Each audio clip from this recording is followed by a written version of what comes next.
Geologiako hirugarren gai honetan, harriak eta mineralak, parte bat dagoeneko azpimarratu genuen. Orain jarriko dut, klaseen etetea dela eta landu izan deguna, dagoeneko azpimarratu eta komentatu egin dut. Mineralen atala, osatua genuen.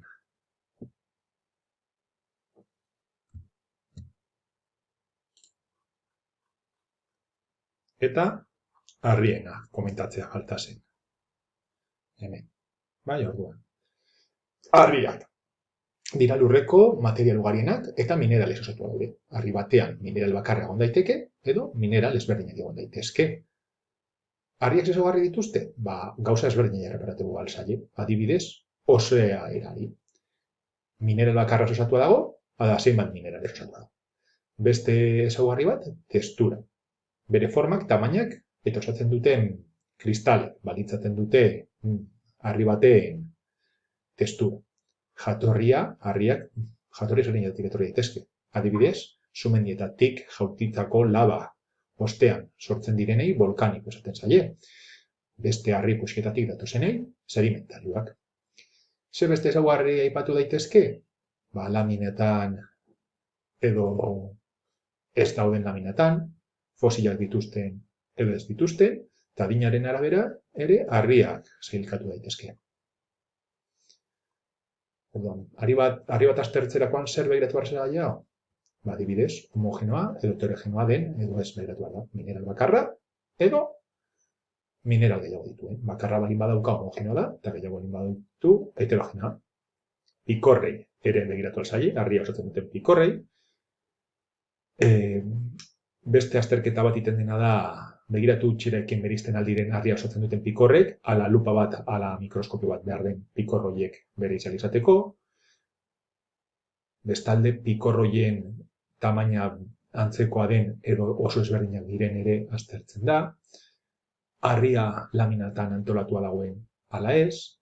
Beste azterketa bat egiten dena da azido kloridrikoa bota eta burbuilak osatzen dituen ala ez dituen osatzen begiratu. Eta beste ezaugarri bat kontuan hartu daitekeena, harri horrek fosilak dituen ala ez dituen. Harri motei dagokienez, harri magmatikoak bereiztu ditzakegu adibidez. Magma ostean sortzen direnak. Magma hori bi modutan ostu daiteke. Poliki edo azkar. Lurraren barnealdean osten bada, poliki harri plutonikoak izan ditugu. Eta gainazelean osten bada, bat-batean, harri volkanikoak.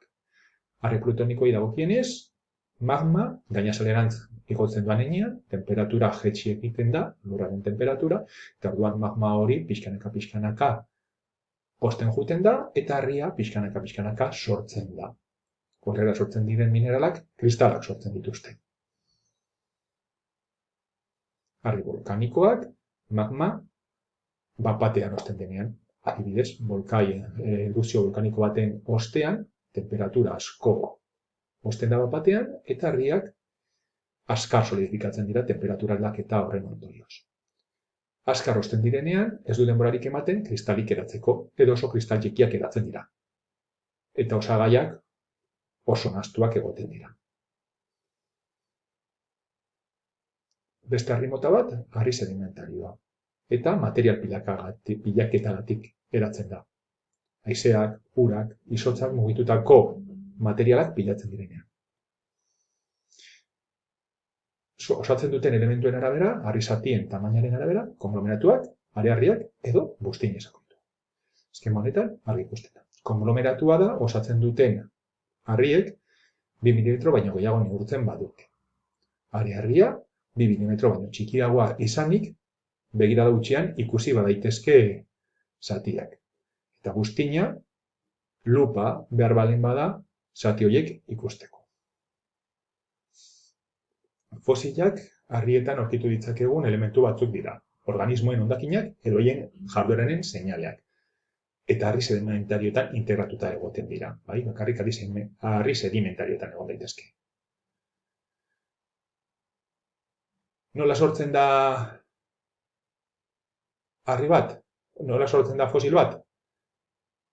Hemen daukazu adibide. Organismoa hiltzen da. Edo tresna bat, gelditzen da lurrean. Organismoaren atal biguneak edo tresnarenak usteldu egiten dira, eta gorro-gorrak gehiago irauten dute. Sedimentuek, harriek, gelditu den elementu hori estaldi egiten dute organismo hori. Eta sedimentuak trinkotzen diren heinean, harri bihurtuz joaten da organismoa, fosilizatu egiten da. Eta horrela, denbora gehiago irauten du. Gerora, denbora pasata gero, higadurak eta lurraren dinamikak beste eragile batzuk gainean daukan lur hori desagertarazi egiten dute eta fosila agerian uzten dute. Eta hor, adibidea. Fosilak oso garrantzitsuak dira iraganeko bizitzaren inguruko informazioa ematen digutelako. Beste harri mota batzuk metamorfikoak dira. Lehendik baziren harri batzuk berriek sortzen dituztenen presio eta temperatura altuen eraginez, baina harriaren urtzerik gabe sortzen diren harriek esaten zaien metamorfikoak.